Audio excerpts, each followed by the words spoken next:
सलाम to everyone. आज का दिन बहुत ही सोगवार दिन दुनिया मौसीकी के लिए। इससे गमगीन दिन बहुत मैंने अपनी लाइफ में कम महसूस किए हैं। आज लता मंगेशकर साहिबा इस दुनिया फ़ानी से एक हकीकी दुनिया में मुंतकिल हो गई और पीछे लाखों करोड़ों अरबों खरबों जो उनके फैंस हैं और आने वाली नस्लें भी जो उनकी फ़ैन होंगी। ये ऐसा मकाम जो है वो हर किसी को नसीब नहीं होता। बहुत चंद आर्टिस्ट हैं और जिनमें सर फहरिस्त जो हैं वो लता मंगेशकर साहिबा हैं कि जनरेशन्स जो हैं वो उनको सुनती आई उनकी ज़िंदगी में। अब आने वाली जो पौध है वो भी उनको सुनेगी, मगर उनके लिए एक फॉर्चुनेट सिचुएशन ये होगी कि लता मंगेशकर साहिबा इस दुनिया में नहीं होगी, वो उनको लाइवली नहीं देख पाएंगे। और एक एहसास का मेरे बहुत लफ्ज़ बहुत छोटे हैं, उनकी शख्सियत बहुत बड़ी शख्सियत है और हमेशा अपने फ़न के ज़रिए हम जैसे और हमारे बाद आने वाले जितने फ़नकार हैं उनके फ़ैन हैं उन्हें सिखाते रहेंगे अपने गायकी की बदौलत।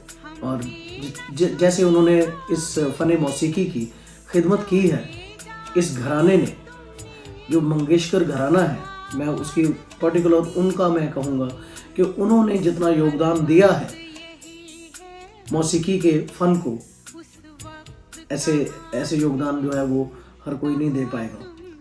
और बहुत दुखदाई दिन है और हम बस अपनी एक दुआ ही हर चीज़ का हमारा बिलीफ है कि दुआ जो है वो खुदा तक पहुंचती है। तो हम उनके लिए दुआए मग़फ़िरत दिली तौर पे फरमाते हैं और हमेशा फरमाते रहेंगे और हमेशा करते रहेंगे कि लता जी के लिए और ख़ास तौर पे मंगेशकर फैमिली के लिए कि जिस तरह का मेहनत और जिस तरह का खून पसीना एक करके इस फ़न मौसीकी की खिदमत करते चले आए हैं। ये हमारे तो ये जो लफ्ज़ हैं लफ्ज़ साथ नहीं दे रहे, क्योंकि एक बहुत बड़ी हस्ती की मैं बात कर रहा हूँ जो आज हम में नहीं है। तकरीबन अगर मेरी if I am not wrong 24 साल से वो गा नहीं रही थी, मगर उनका साया इस फ़न मौसीकी पर छाव की तरह, जैसे एक माँ होती है उस तरह से रहा है। तो मुझे ऐसे लग रहा है कि जैसे मौसीकी की जो माँ है वो हमारी नज़रों से ओझल हो गई। अब हम उनका चेहरा लाइवली नहीं देख पाएंगे। ऊपर वाला उनकी मग़फ़िरत फरमाए और मेरी तरफ से और मेरे पूरे ख़ानदान के नुसरत फ़तेह अली खान साहब, फ़तेह अली खान, मुबारक अली खान साहब, सलामत अली खान साहब के ख़ानदान की तरफ से, नवाज़िश अली खान साहब के ख़ानदान की तरफ से एक कंडोलेंस दिली तौर पे मैं पेश करता हूँ मंगेशकर परिवार को। और हम सभी कोशिश कर रहे हैं कि इस गम को कम करें, मगर ये कोशिश है और ये भरपाई नहीं हो पाएगी। अब ढूंढ उसे चरागे रुखे ज़ेबा लेकर। तो ये इस सत्र के साथ मैं अपने कंडोलेंस का इख्तिताम करता हूँ। एक बच्चन साहब ने एक कहा था, एक उनकी नज़म में मैंने सुना था कुछ दिनों पहले कि माँ बाप कहीं नहीं जाते, वो इधर ही होते हैं। तो मैं लता जी के लिए ये कहना चाहूँगा कि वो नज़रों से ओझल हुए हैं, उनकी रूह हम में ही रहेगी, यहीं रहेगी और अपने परस्तारों में, अपने फैंस में वो अपना प्यार उसके बाद भी बांटते चले जाएंगे। और यही ऐसे आर्टिस्टों की यही एक खासियत होती है कि वो मरकर भी नहीं मरा करते। मौजूद सामीन, लता मंगेशकर साहिबा अब इस दुनिया में नहीं रही। दिल